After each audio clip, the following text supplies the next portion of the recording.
Bismillahirrahmanirrahim. Assalamualaikum warahmatullahi wabarakatuh. Alhamdulillah,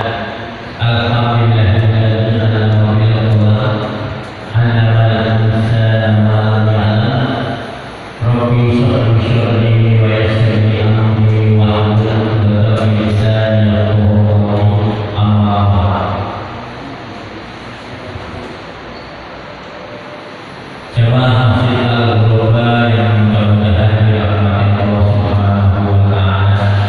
Pertama dan yang paling pertama, mari kita panjatkan puja dan bersyukur kepada Allah Subhanahu wa taala yang mana alhamdulillah pada kali ini kita masih diberi kenikmatan, tentunya iman Islam dan sehat, lalu sempat kita bisa melaksanakan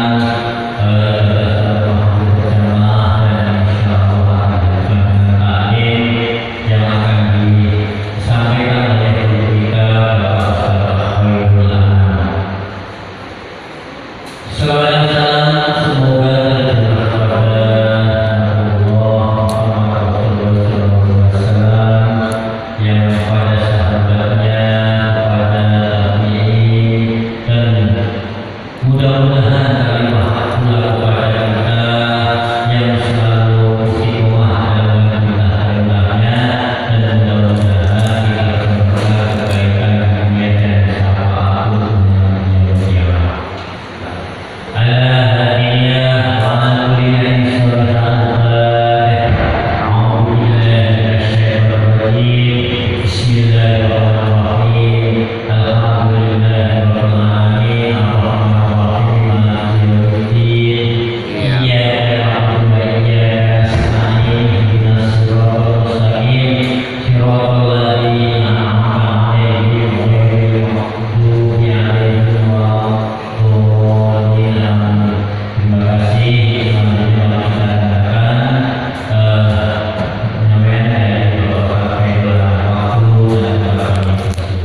Assalamualaikum warahmatullahi wabarakatuh.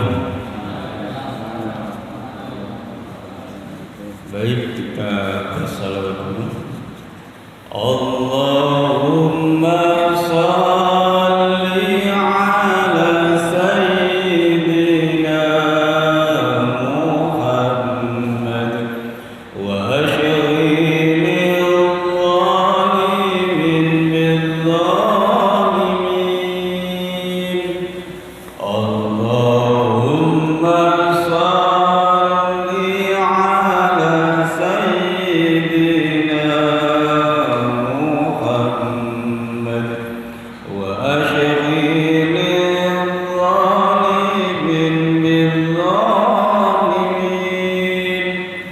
wa akhrijna min bainihim salimin wa ala alihi wa sahbihi ajma'in. Allahumma salli ala sayyidina Muhammad wa ashril zalimin bil-zalimin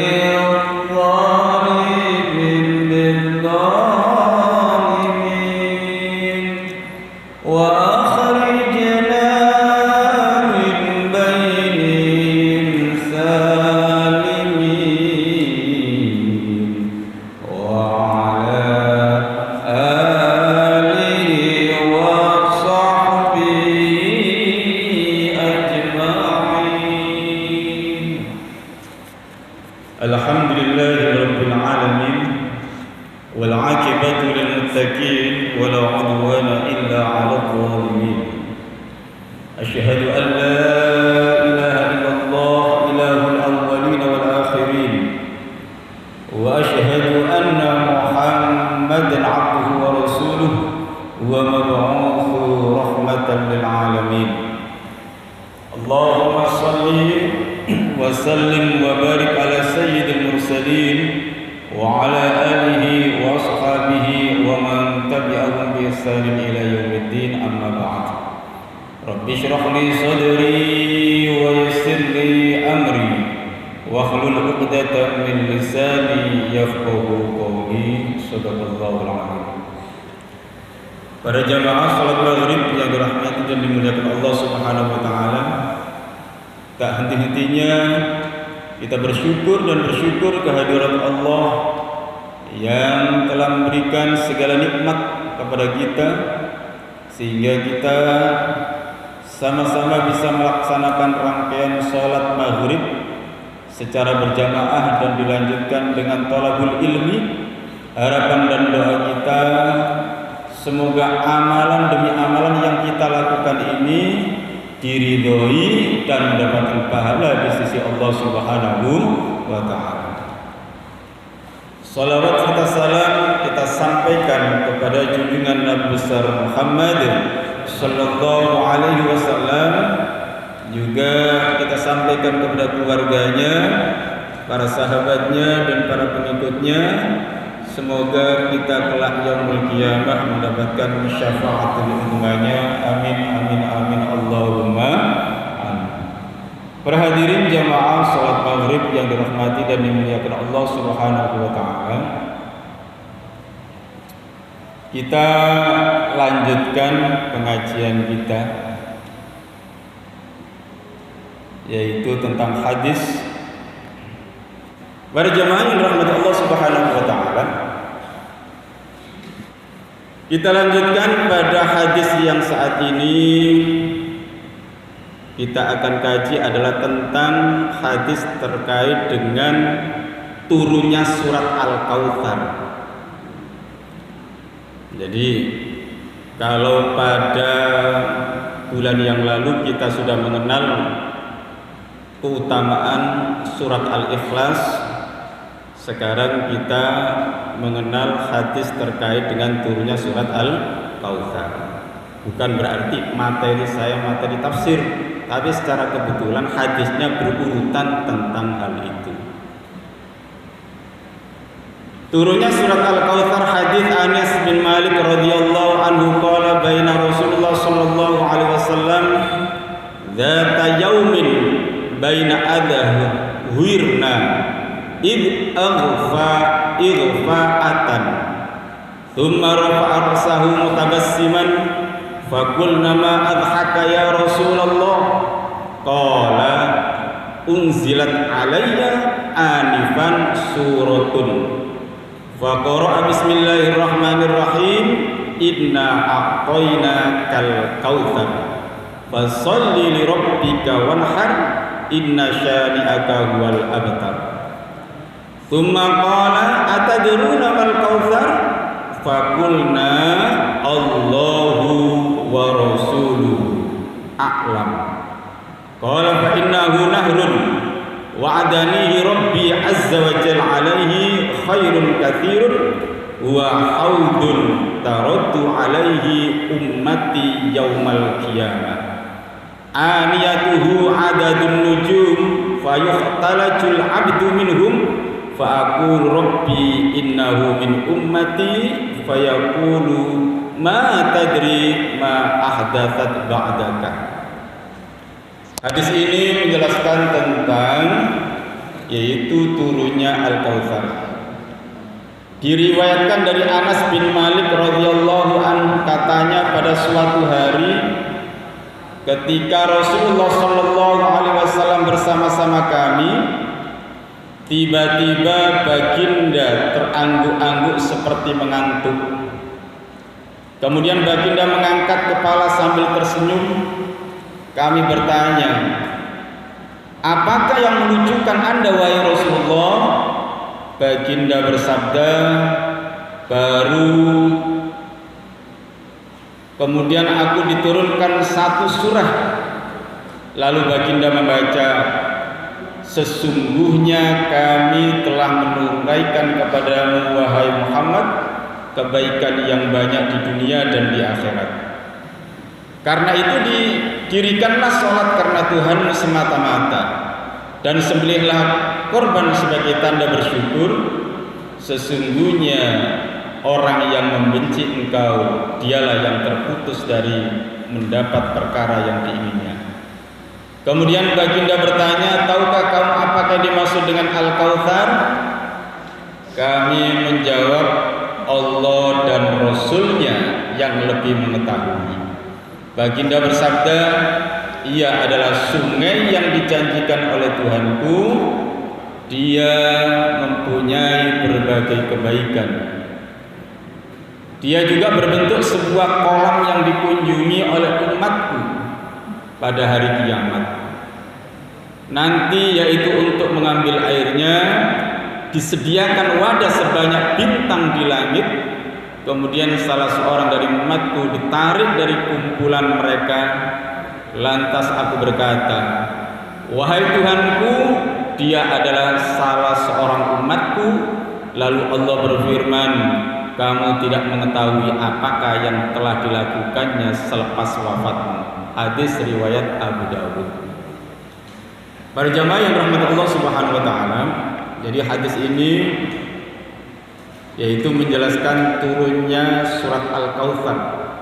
Pada suatu saat Rasulullah bersama para sahabat itu lagi duduk-duduk, bahkan seolah-olah mengantuk-antuk.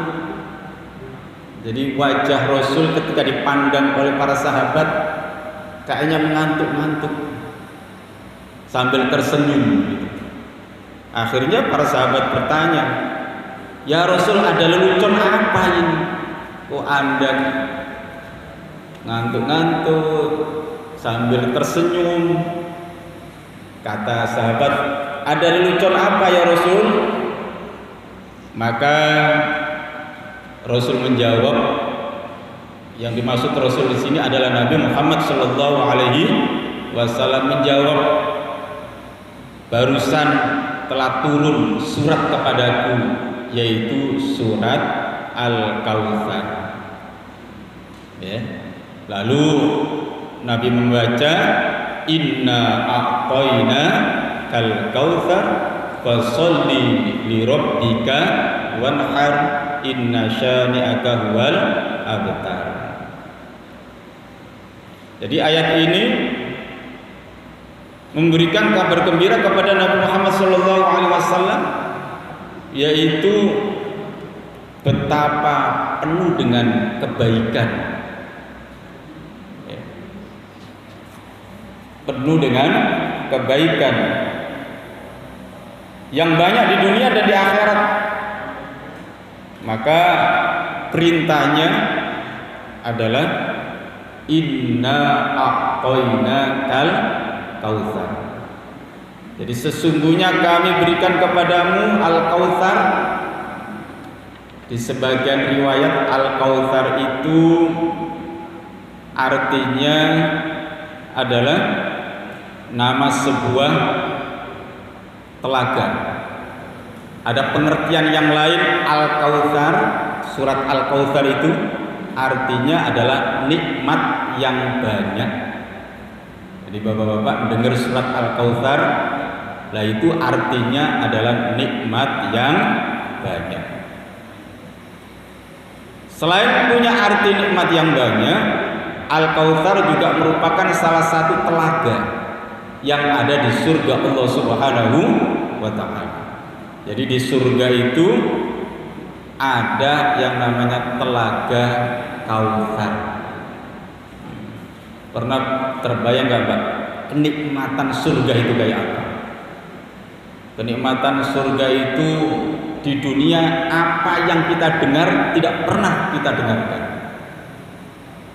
Apa yang kita lihat, nikmat yang kita lihat di surga tidak pernah kita lihat di dunia. Apa yang kita rentak dalam hati kita di surga itu tidak pernah dirasakan di dunia juga.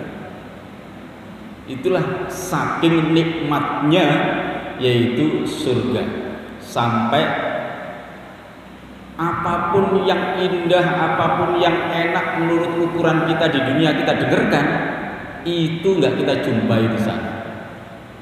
Pokoknya di atasnya itu. Apapun yang kita lihat itu kelihatan indah, Menurut bapak-bapak melihat gambar ini indah sekali, melihat bentuk ini indah sekali.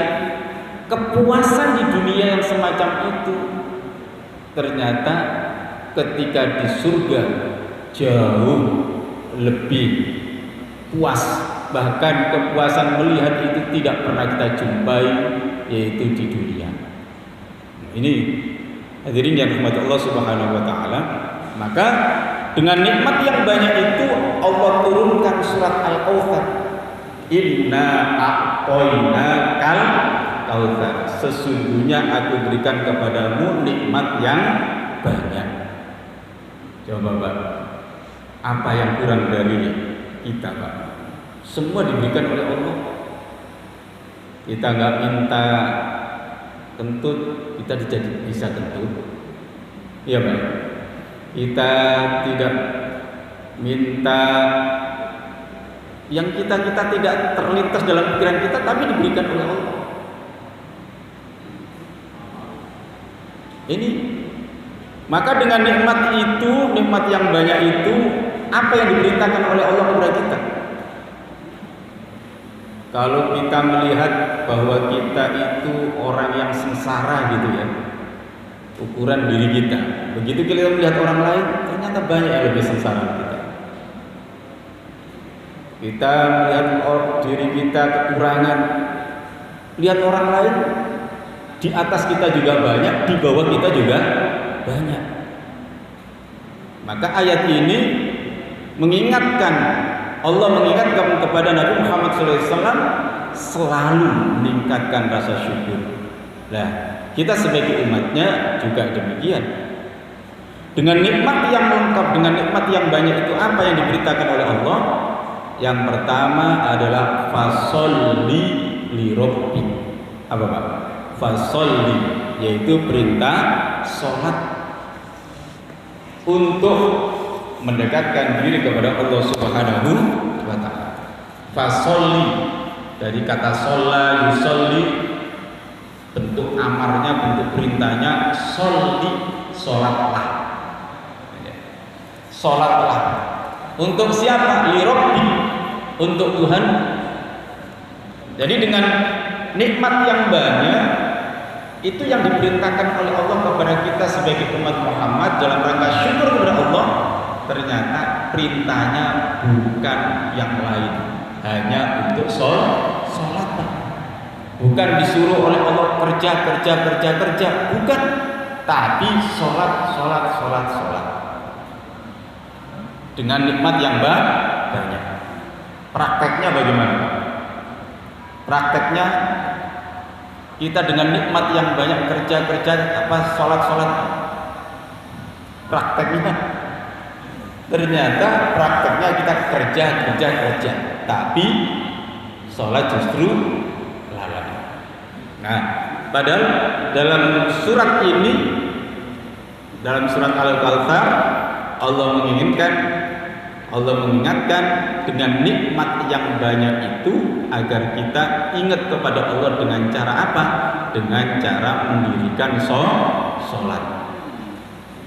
Secara jujur Bapak-bapak, kita sholat sehari itu 5 kali kan, yang wajib. Secara jujur satu waktu berapa menit Pak? Secara jujur berapa menit? Ada nggak 20 menit? Nggak ada. 15 menit?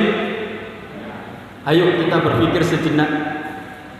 Kita fokus kepada Allah, betul-betul ingat Allah tanpa diiringi dengan kegiatan-kegiatan yang lain. Taruhlah 20 menit maksimal tuh. Diawali dengan qobliyah 2 rakaat, kemudian diisi dengan sholat jamaah, kita tutup dengan ba'diyah, kita tutup dengan zikir, kurang lebih 20 menit. Itu udah mantap, udah panjang tuh. Coba Bapak kalikan 20 menit kali 5 berapa? 100 menit. 100 menit kalau kita tarik 1 jam berapa menit? Berapa jam? 1 jam 40 menit. Betul ya? 1 jam 40. Kita betul-betul fokus kepada Allah, kegiatan kita hanya fokus kepada Allah, sehari semalam 1 jam 40 menit. Ayo kita melek sebentar. Kegiatan kita sehari, jam kerja normalnya berapa? 7 jam sampai 8 jam, iya kan? Itu sehari 7 jam sampai 8, apalagi yang 24 jam kerja terus. Jadi kita fokus ingat Allah, kita isi dengan qobliyah, terus sholat waktu, ba'diyah, zikir, doa. Itu nggak sampai 20 menit rata-rata. Oke lah, kita ambil 20 menit, itu saja 1 jam 40 menit. Sementara sisa waktunya adalah kita gunakan yang lain-lain, yang kegiatannya itu bukan murni fokus ingat kepada Allah Subhanahu wa ta'ala. Betul apa betul, Pak? Jam kerja 7 jam. Satu hari jam kerja pegawai negeri itu berarti 7 jam ya, Pak? 8 jam. 8 jam. PNS, karyawan sama 8 jam. Itu sehari. Kita disibukkan dengan nulis-nulis, disibukkan dengan ngobrol-ngobrol. Itu makan 8 jam sehari. Sementara kita hanya ingat kepada Allah 1 jam 40 menit dalam sehari semalam. Kira-kira dengan nikmat yang luar biasa banyaknya yang kita terima, terus rasa upaya kita mendekatkan diri kepada Allah hanya 1 jam 40 menit, sementara kita mengharapkan rahmat Allah yang banyak, masuk surganya Allah. Kira-kira pantas nggak?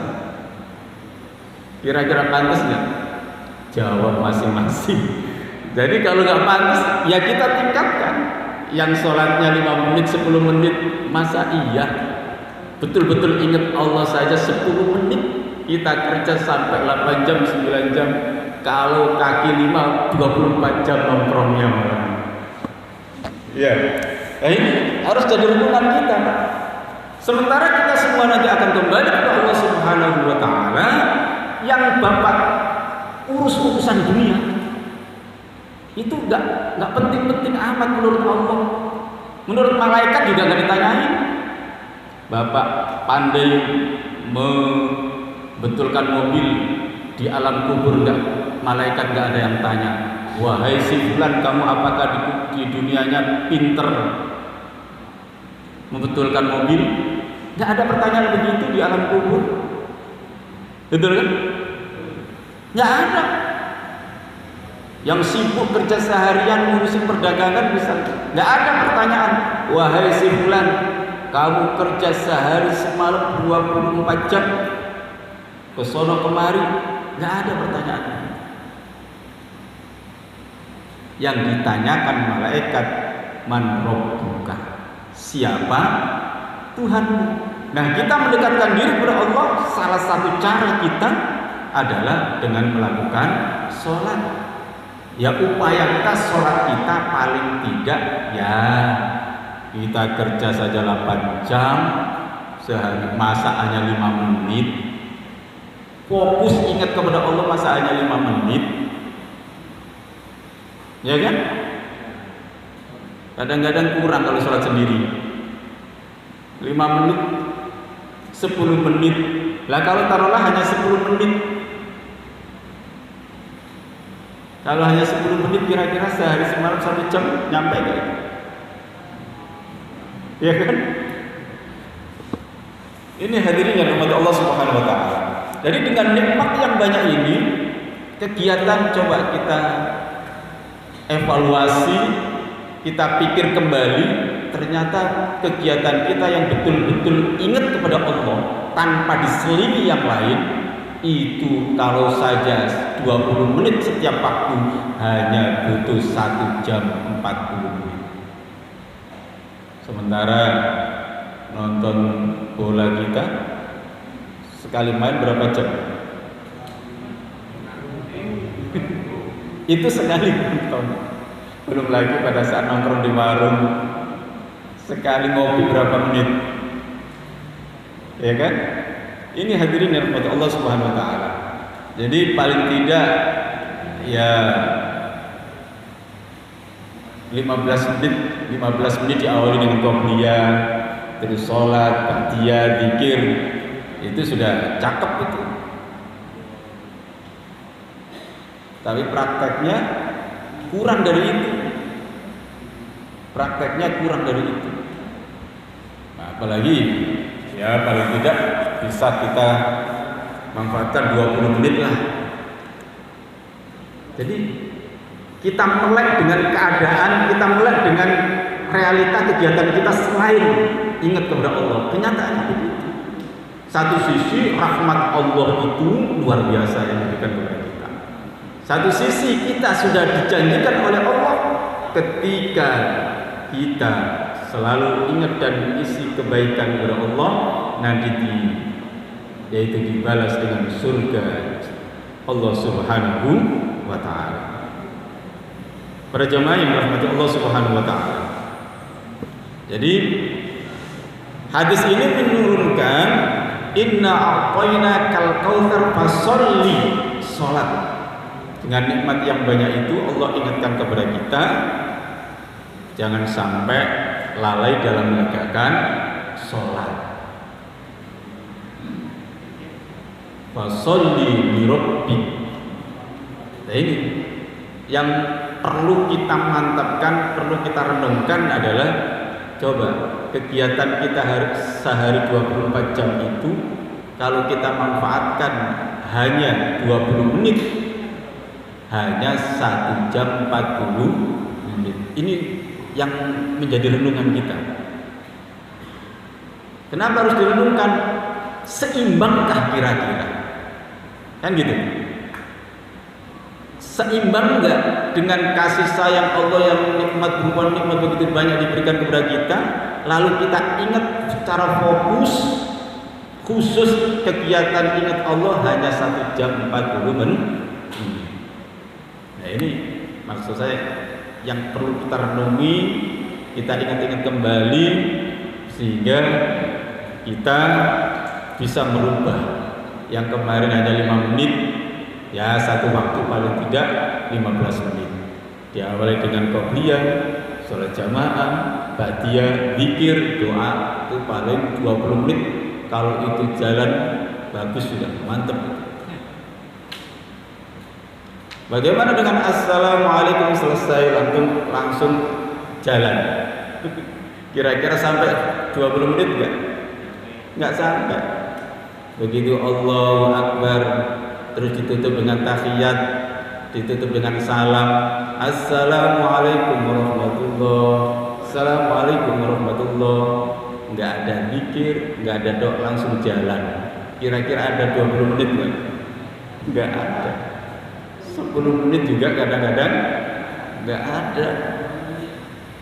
Ini sementara coba Allah itu tidak pernah memutus rahmatnya kepada hambanya. Sampai-sampai hamba itu berdosa, melakukan dosa, si hamba itu melakukan dosa, si hamba tahu bahwa Allah itu Maha Pengampun, tobat, habis tobat dosa lagi. Dia yakin bahwa Allah Maha Taubat, Allah Maha Rahim, Allah Maha Pengampun. Setelah melakukan dosa, tobat lagi. Udah begitu ingat, udah tobat, dosa lagi. Itu saja, Allah tidak jenuh ngampuni hamba yang model kayak begitu. Kita ini kan sebagai manusia yang banyak dosa. Habis sadar kita lakukan dosa ngomongin orang misalnya, itu kita paham, ngerti, sadar itu ghibah, itu ngomongin dosa. Oh, begitu penghujungnya astagfirullahaladzim, astagfirullahaladzim. Loh, sekian banyak menit yang kita lakukan membicarakan orang lain, kemudian kita sadar istighfar kepada Allah, Allah pasti ngampuni kepada orang yang model begitu. Allah masih menerima taubatnya orang-orang yang masih ingat dan minta ampun kepada Allah. Habis melakukan kemaksiatan, berlumur kemaksiatan, ingat tobat lagi, ingat lagi Allah Maha Pengampun. Itu terus sepanjang kita tidak capek minta ampun kepada Allah, sepanjang itu pula kasih sayang Allah, taubat, ampunan Allah juga akan terbuka untuk hambanya yang mau kembali. Tapi ya masa iya begitu kan gitu, masa iya begitu kan gitu kan, habis melakukan dosa, oh ya tahu dosa lagi, masa dosa lagi. Ya kalau bisa kita ya bisa menghindari setelah taubat, ya paling enggak berhari-hari tidak berdosa lagi. Beberapa hari kita tahan untuk tidak lakukan kemaksiatan, kemungkaran lagi. Nah, adapun nanti terjerumus lagi, taubat lagi. Terjerumus lagi, taubat lagi. Iya, Allah itu Maha Pengampun.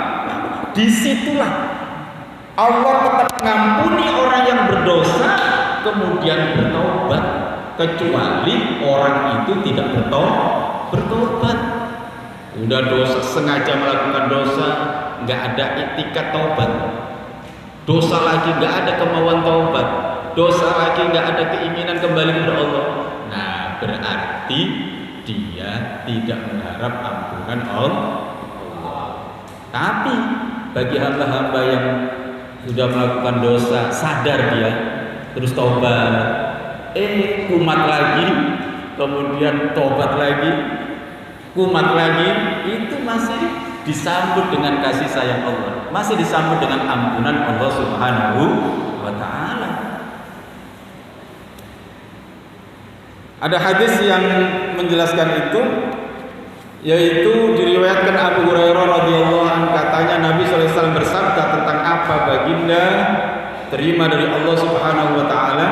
Katanya, seorang hamba Allah melakukan dosa lalu berdoa, wahai Tuhanku, ampunkanlah dosaku.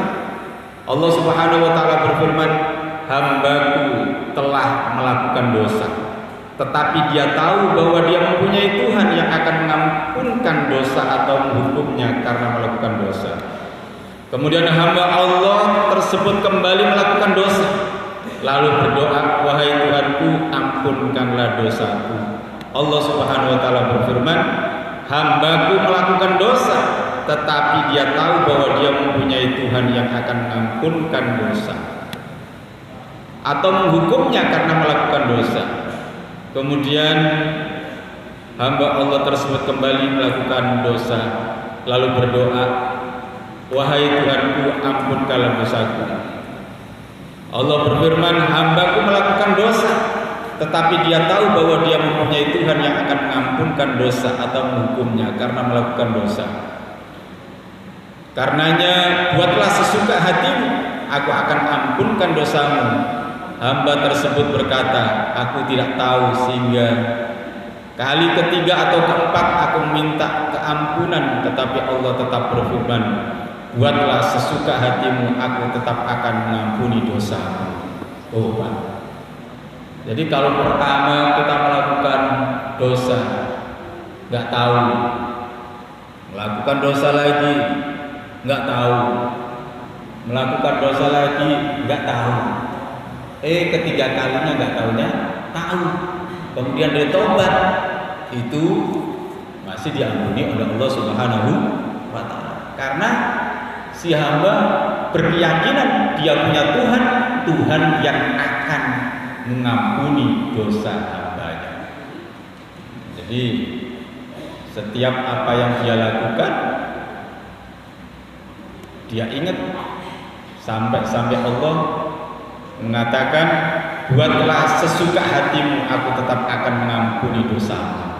Dengan kata lain, sepuasmu kamu melakukan kemaksiatan, kalau kamu tobat masih aku terima, kata Allah. Itu Pak, itu artinya apa? Rahmat Allah melebihi murkanya. Coba, rahmat Allah melebihi murkanya Allah. Coba kalau kasih sayang Allah tidak diberikan segitu banyaknya, tapi yang diperbanyak adalah murkanya Allah, ketika manusia itu melakukan kemaksiatan, kemungkaran di dunia karena yang diturunkan murkanya Allah lebih banyak, otomatis ujian cobaan selalu ada. Tapi ini enggak.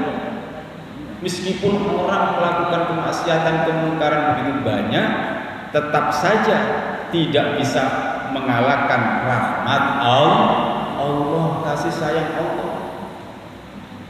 Coba di dunia ini betapa banyak kemungkaran-kemungkaran yang dilakukan orang-orang yang zalim, betapa banyak kejahatan-kejahatan yang dilakukan orang zalim. Kalau murkanya Allah dikedepankan, hancur dunia ini. Kalau murkanya Allah yang dikedepankan, kalau murkanya Allah yang didahulukan, ya kan? Karena apa? Karena banyak sekali kemungkaran di dunia ini.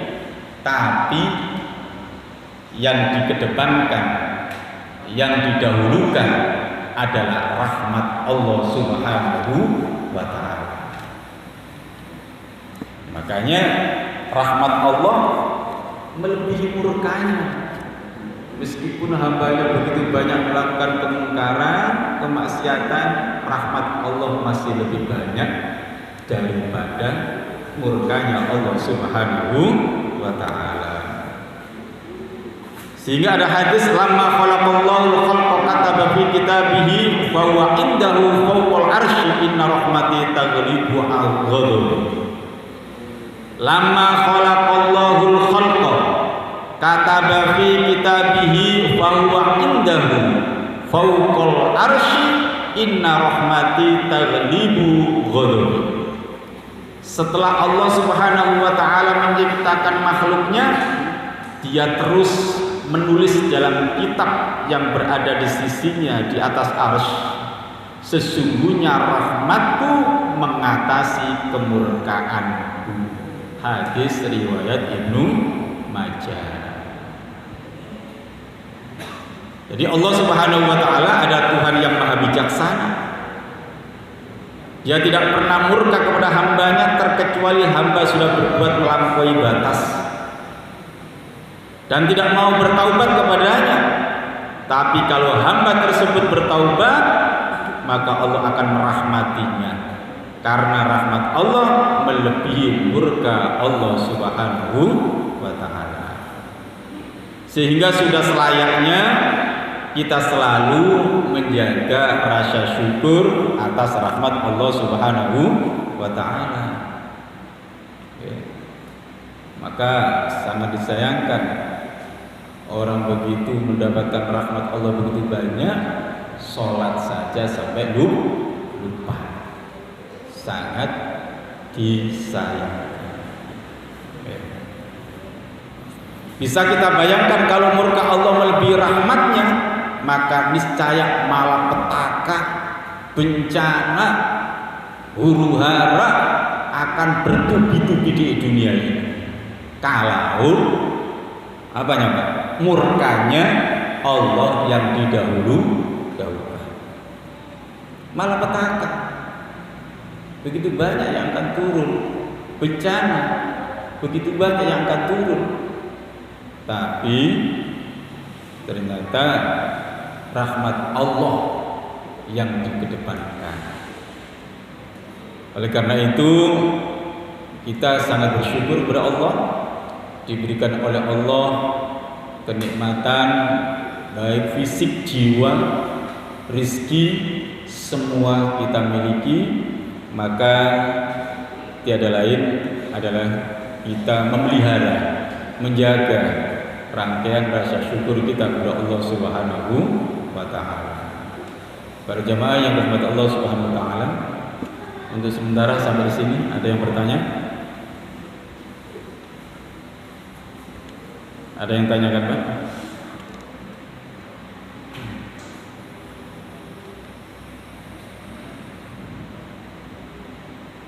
Ya Pak, silakan. Assalamualaikum warahmatullahi wabarakatuh. Waalaikumsalam. Tadi di waktu kita menghadap Allah itu kan dari segi sholatnya, tapi segi lain yang dianggap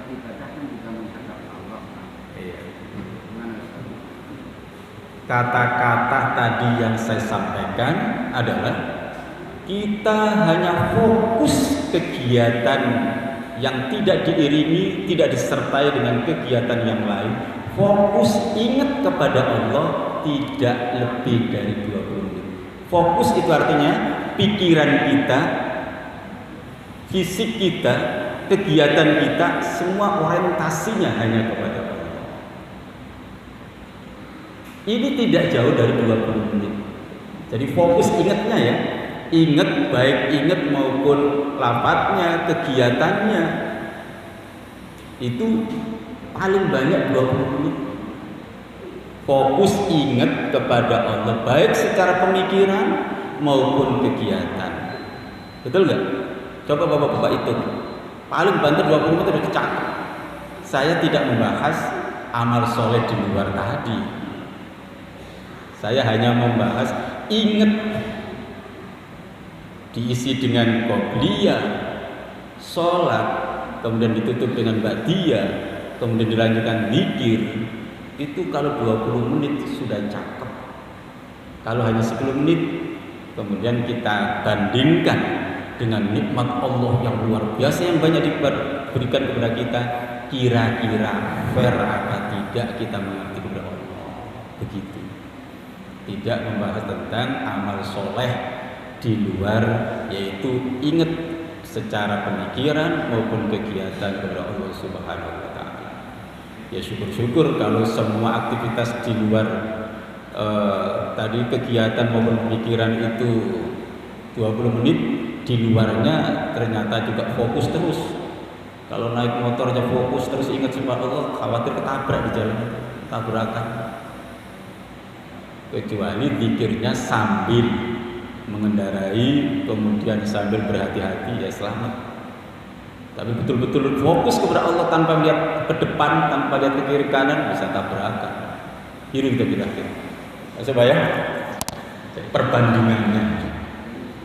Ya. Saya dari ketika zikir itu tidak boleh melakukan kegiatan lain, termasuk misalnya kiri-kiri kuping. Nah, itu kan otomatis fokus kita kan jadi kiri-kiri kuping. Iya. Gimana Ustaz? Iya, zikir itu secara bahasa hanya ingat kepada Allah. Harus dibedakan. Kalau sholat bisa punya makna zikir. Karena sholat yang dimaksud adalah zikir adalah sholat, maka tidak boleh dengan kegiatan-kegiatan yang lain. Tapi kalau zikir di luar sholat, itu ingat kepada Allah. Kalau disertai dengan garuk-garuk, nggak ada masalah, nggak ada yang membatalkan itu. Kalau zikir dimaknai sholat, sholat itu kan banyak artinya ya. As-sholatu bimakna ad-dzikru, as-sholatu bimakna mabdu'ut takbiratul ihram wa taqtamil salam. Jadi kalau yang dimaksud itu orang tua kita barangkali memberikan pembelajaran kepada kita, zikir yang dimaksud di situ adalah zikir sholat, bukan saat zikir di luar sholat. Kalau zikir di luar sholat, bapak-bapak muter tasbih itu bisa batal kalau dibatalkan, ya kan? Maka tidak ada larangan. Zikir setelah salam sambil muter tasbih, sambil garuk-garuk, sambil mukul ada nyamuk, enggak batalkan zikir. Wallahu a'lam. Cukup ya? Baik, kita tutup dengan doa kafaratul majelis. Subhanakallahumma wa bihamdika asyhadu an la ilaha illa anta astaghfiruka wa atubu ilaik. Assalamualaikum warahmatullahi wabarakatuh.